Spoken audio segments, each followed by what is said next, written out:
Hello everyone, good morning. So this is our new upcoming chatter feature po, yung pag-uusapan natin today. Kasi ilalunch na po siya this week. Ayan, 7 system feature. Ayan. So anytime, anywhere, you can now set your live events yourself. This is open to all hosts, no matter what rank you are, you can access it. So ayan, so kahit nasan kayo, kahit na anong oras, kapag mag-live kayo, or bago kayo mag-live, pwede po kayo mag-set ng event nyo. Kayo na mismo yung magsiset up ng event nyo. Hindi nyo na kailangan na mag-send pa sa akin ng mga form, And yeah, this is open to all hosts. So lahat ng host mapa A1 to SS2, A1, A2, S1, S2, SS1, SS2, lahat po pwede pong mag-create ng mga event nila. Ayan. So, proceed tayo dito. So, ito po yung magiging itsura niya. So, all hosts can create and make their events. Ayan. So, sa live nyo, kasi wala tayong banner, diba? So, makikita nyo po yan kapag pumasok kayo sa live or kayo mismo yung nag-live. So, makikita nyo dito sa right side, ayan, sa may gitna, yung program. Kapag clinic nyo yung event program or yung program, ayan, so, ito po yung lalabas sa inyo. So, di ba naka-all siya? So, lahat ng may mga event, makikita po dyan.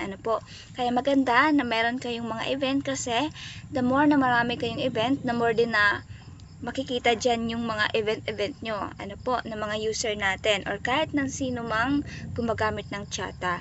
Ayan. Makikita ito yung event banner nyo. Kung nilagyan nyo ng event banner yung event nyo. And then, ayan. Eto, pwede pong mag-subscribe yung mga co-host nyo, yung mga ka-agency nyo, or yung mga users sa event nyo. And kapag nag-subscribe sila, of course, kapag mag-start na yung event nyo, mara-notify po sila para makapasok sila sa event nyo. Ayan.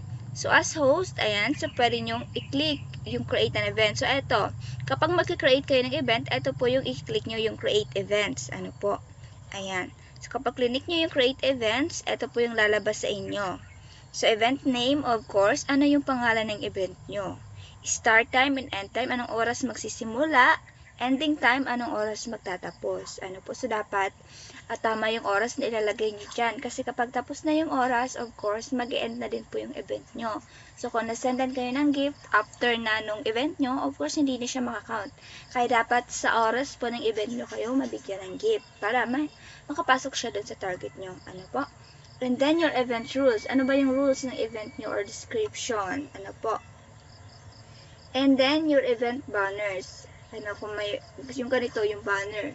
Ng event nyo, ilalagay nyo siya dyan. Ayan.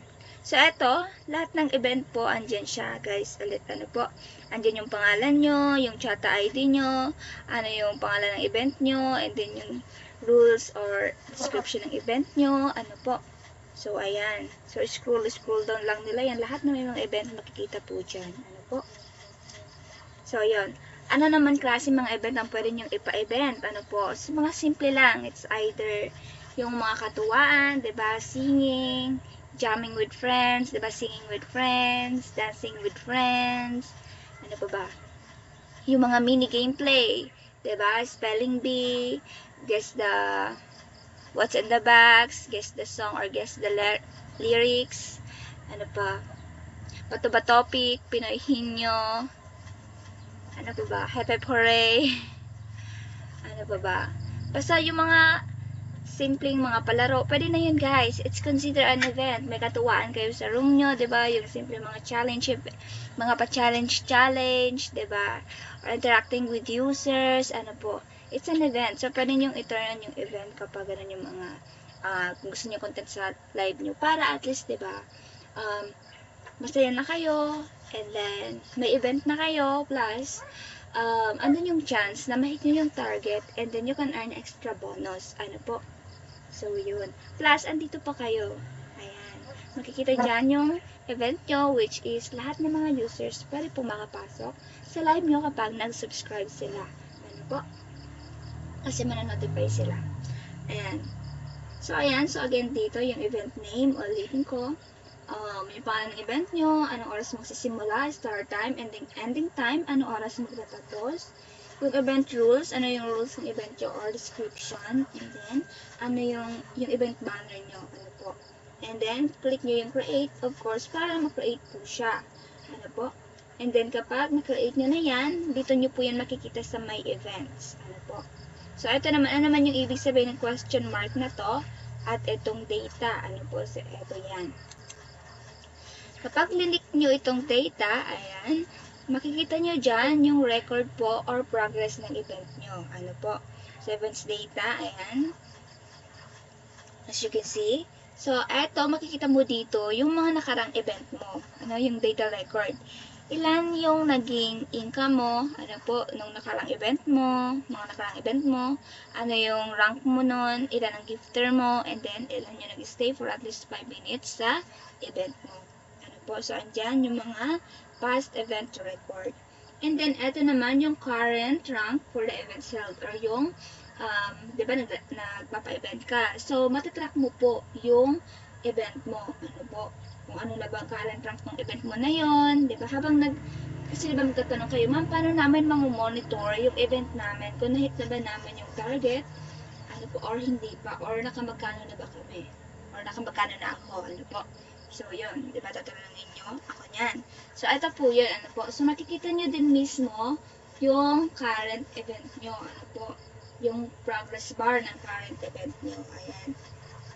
So, habang nagpapa-event kayo, i-check nyo po ito, of course, para makita nyo kung ilan pa ba yung kulang sa target nyo. Ayan po. And then, ilan pa ba kung mga kailangan nyo. Ayan. Makikita nyo kung anong current rank na kayo. Ayan po. C, B, A, or S. Ayan po. And then, income of events. Magkano na ba yung income mo during your event na yun? Ayan po. And then, gifts numbers. Ilan na ba yung gifter mo? And then, 5 minutes stay in events. Ilan na ba yung nag-stay na at least 5 minutes sa event mo o sa live mo? Ano po, during your event. So, makikita mo dyan kung ilan pa yung kulang. And kapag kulang pa, of course, yun yung kailangan yung i-hit. Ano po? Para syempre, makuha nyo yung reward for that rank. Ano po? So, yun. So, ito naman po sa user side. Ano, para sa mga user natin, ayan. So, of course, kapag clinic nila yung program, makikita po nila ito. Same as you. Ano po. Pero, wala silang create an event kasi nga yung event natin or yung magpapa-event is yung mga host lang po. Ano po. Hindi po makakapagpa-event yung mga user natin kasi wala naman sila live. Ano po. So, para sa lahat ng host lang yung pwede silang gumawa ng event. Ayan. So, yung mga user naman natin, ito yung makikita nila. So, same lang sa inyo but wala lang siya create an event. So, ayan, pwede po nilang, ayan, kapag naka-all siya, so, scroll lang nila yan ng scroll, ayan. So, kapag scroll nila yan, makikita nila lahat ng mga host na may mga pa-event, ano po. So, pwede nila yan na i-share sa mga co-user nila, sa mga friends nila, and then, pwede po silang mag-subscribe. And kapag nakasubscribe na sila, matik po na kapag magpapa-event kayo, is notify sila, of course, para po makapasok sila sa event nyo. Ayan. So, ito naman sa inyo, ano po, so, yung, of course, kahit na po yung user, kapag nag-share sila, ganito po yung lalabas. And kayo din po, lahat ng host, lahat ng host, or kahit na sino man, pwede po mag-share ng event. So, this is very helpful sa inyo, ano po, sa inyong mga host, kasi, diba, masaya na kayo, may content na kayo, diba, and then, pwede nyo pang i-share, so, the more na mas mapapataas yung exposure nyo, and then, mag-boost yung live nyo. Ano po, lalo kapag may event kayo. So, pwede nyo i-share yung event nyo sa kahit na sinong kachat nyo. So, pwede nyo sharean lahat ng mga kachat nyo ng event nyo para kapag mag-subscribe sila, mag-notify sila na may event kayo. Ano po. And kung hindi man sila mag-subscribe agad, at least makikita nila yung event na, ay, ito pa event siya, oh. So, baka pwedeng makapunta, makapanood nga, diba? So, ayan. Pwede nyo yung gawin guys, share nyo yung event nyo sa lahat ng mga kachat nyo para lahat sila updated. Malay nyo, diba? Ilan sa mga kachat nyo yung mag-subscribe and then mag-join sa event nyo. Ano po? So, ayan, to host, keep creating more events. Ano po, so every event you hold, keep users active, entertained, and supporting you more. So, more events mean more funds, more growth, and more earnings for you.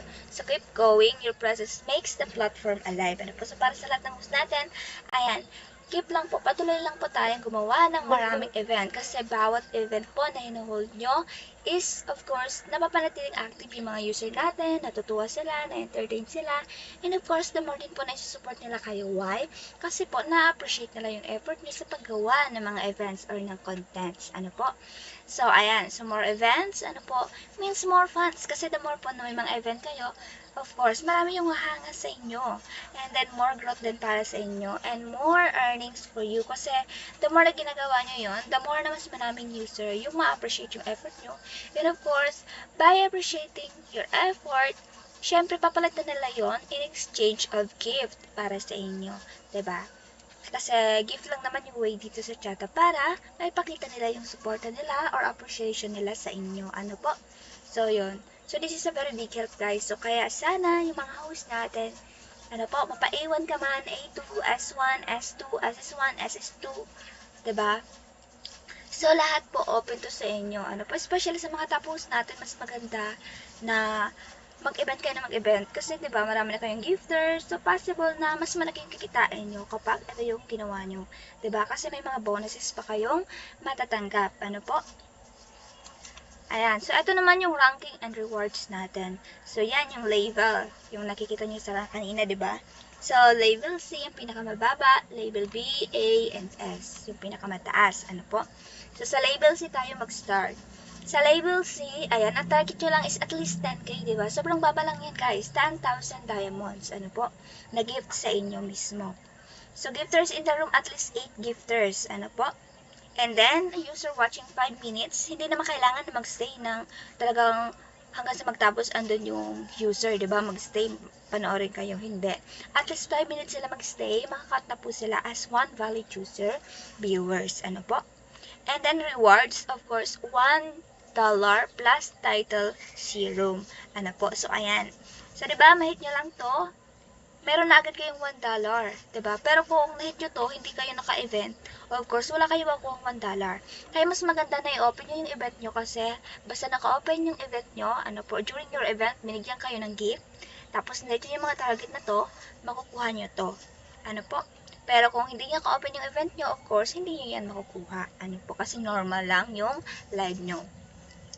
Ayan. So, ito pong mga, ayan, so, tapusin muna natin to. So, label B, at least 40,000 diamonds, ano po, yung target nyo, and then, gifters in the event room, at least 15 gifters. And then, user watching 5 minutes per viewers, at least 20 users. Rewards, $3, plus avatar, plus title, B-room. Ano po, so, ayan, diba? So, the more na pataas yung target nyo, of course, palaki din yung rewards nyo. And then, yung mga effects, ayan. And then, label A, at least 100k, ano po yung target nyo. And then, at least 20 gifters, 25 users, viewer, na nag-stay na at least 5 minutes. And then, your reward will be $10, plus room background, plus avatar, and plus title, A-room. Ayan. Diba? So, pataas na siya and marami ng effect. Sa label S naman, at least, gift target nyo is 200k diamonds. Ano po, at least 25 gifters. And then, 35 valid viewers na at least for 5 minutes sa live nyo or sa event nyo. Ano po, sa event nyo. I mean. And then, your rewards will be $25 plus room background, plus avatar, plus title as room. Ano po. So, ayun sa mga magtatanong. Ayan. Diba? So, ito, kahit hindi kayo magtanong, sasagutin ko lang yung tanong ko sa, parang tanong nyo na din yun. Ayan. So, kung magtatanong kayo, ma'am, yung income pa or yung gift na matatanggap ba ng mga nasa live ko is counted din ba sa target ko? No. Ano po? Kasi, yung gift target nyo po is dapat sa inyo mismo i-send or kapag binigyan, of course, meron kayong share doon. Halimbawa, binigyan yung player nyo, binigyan yung ng gift yung mga nasa room mo, meron kang 20% share doon. So, kung binigyan sila ng 1,000, meron papasok sa yung 200. So, makakount yun dito, guys. Ano po? Pero yung 800, syempre hindi siya makakount. Kasi doon yun sa player mo or sa mga nasa room mo, kung sino yung binigyan. Sa kanya yon. Ano po, yung papasok lang sa'yo ang makakount. Yung papasok sa'yo mismo. Yung gift na ibibigay sa'yo at yung 20% na share mo sa gift na ibibigay sa mga nasa room mo. Ano po? So, yun. And then, yung gifter naman, magtatanong kayo, ma'am, yung gifter ba kailangan na malaki yung isend nila? Ano po? No. So, para makount sila kahit na GL yan, BFF, or kahit na anong gift ang bigay sa inyo, counted po yan as gifter. Halimbawa, etong sa 8 gifter, ano po, ito yung sample natin. Sa 8 gifter na kailangan, ayan, yung 7 sa kanila, nag-send ng golden love lang. Diba? Golden love lang yung sinend nila. So, makakount na sila as 7. Tapos, yung isang gifter nag-send ng 10,000. So, count na po yun. Ibig sabihin, kompleto muna yung gifter in the event room. Ano po, kahit na GL lang yung sinend ng iba, tapos isa lang yung nag-send nito. Counted po yun, guys. Sa user watching naman, 5 minutes per viewer, ano po. So, kailangan lang na mag-stay sila sa event nyo ng at least 5 minutes para ma-count sila. Ano po. So, kahit na after 5 minutes umalis sila, counted na po yun na valid user sila. Ano po. Ayan. So, siguro naman nasagot ko na. Ano pa ba yung mga possible question nyo? So, sa event, kahit anong event, pwede. Ano po, hindi naman kailangan na kayo yung magpapareward or magpapareward kayo. Kato yung simpleng, yung mga friends mo, yayayain mo na magkantahan kayo, diba? Mag-jamming-jamming kayo, and then maglaro-laro kayo, diba? At least yung mga user natin, na-entertain sila, natutuwa sila na manood sa inyo. Ano po, pwede nyo yung gawin, guys. Hindi naman kailangan na kapag sinabing event is magpapareward kayo, kailangan nyo pang gumastos. No. Kailangan nyo lang na gumawa ng diskarte para hindi na kayo magpa-reward, diba? Kaya kayong magkakaibigan nyo magtulungan. After nung isa, ikaw naman. Diba? So at least, diba, nagtutulungan na kayo, masaya na kayo, malay nyo na hit nyo pa to, may bonus pa kayo. Diba? So sa umpisa, of course, possible sa mga low label natin na hindi pa ito ma-meet. Kahit siguro itong 10K. Pero at least, meron pa din kayo makuha sa akin, guys. So, lahat ng mga mag-help ko ng event, basta, one lang, hindi ko pala dito nabanggit. So, bago yun, ito muna yung babanggitin ko. So, yung rewards po natin sa lahat ng event holder, maximum 3 times lang po ito pwedeng maklaim. So, ibig sabihin kapag naka 3 times ka na nakaklaim, for sure, baka hindi na po siya or wala ka nang makuha. Kasi nga, 3 times maximum siya within a week. So, after a week, pwede ka na ulit mag-held ng event. So, maximum 3 times mo ulit yung makiklaim. So, kung halimbawa, 200K yung palagi mong target, so 3 times mo lang makiklaim yung $25. After that, wala na. So, next week naman ulit. Ganun po siya, guys. Pero, pwede kayong mag-held ng event as much as you want. Nakadepende yun sa inyo. Basta, maximum 3 times nyo po ito pwedeng makuha. Ayan yung mga reward na yan. So, paano naman kung halimbawa, yung unang event mo, na-hit mo yung 40K, so makukuha mo na yung 3 USD. Pagka pangalawang event mo, nakuha mo yung A, so makukuha mo yung 10 USD. Na-hit mo naman yung S, so makukuha mo yung 25 USD. Ganun siya, guys, ha? Ayan. Or pwedeng mag-stay siya dyan. Basta maximum 3 times, guys, na pwedeng makaklaim ng rewards. Ayun. Para gets natin lahat. So, ayan. Paano naman, ma'am, kapag hindi namin nahito kahit yung 10K? So, ayan, meron pa rin akong pa-conso, kumbaga. Diba? Dahil nag-event kayo or nag-held kayo ng event, meron pa rin akong ibibigay na 2,000 diamonds or $0.4. Diba? 1 USD yung pinaka-minimum natin na reward sa inyo. So, kapag hindi nyo yan na-hit or na-hit nyo man yan, meron pa din kayong additional na $0.4 or, ayan, additional yun dyan, guys. Sa lahat, kahit na na-hit nyo yan, meron pa din kayong $0.4 na matatanggap. And then, yung reward na yon is isend po once in a week. Kaya kailangan ko na makuha yung mga record nyo, para at least alam po kung sino yung nag-held ng event para mabigyan sila ng conso reward. So, yun. Para at least meron pa din. And then, sipagin pa rin kayo na mag-held ng event.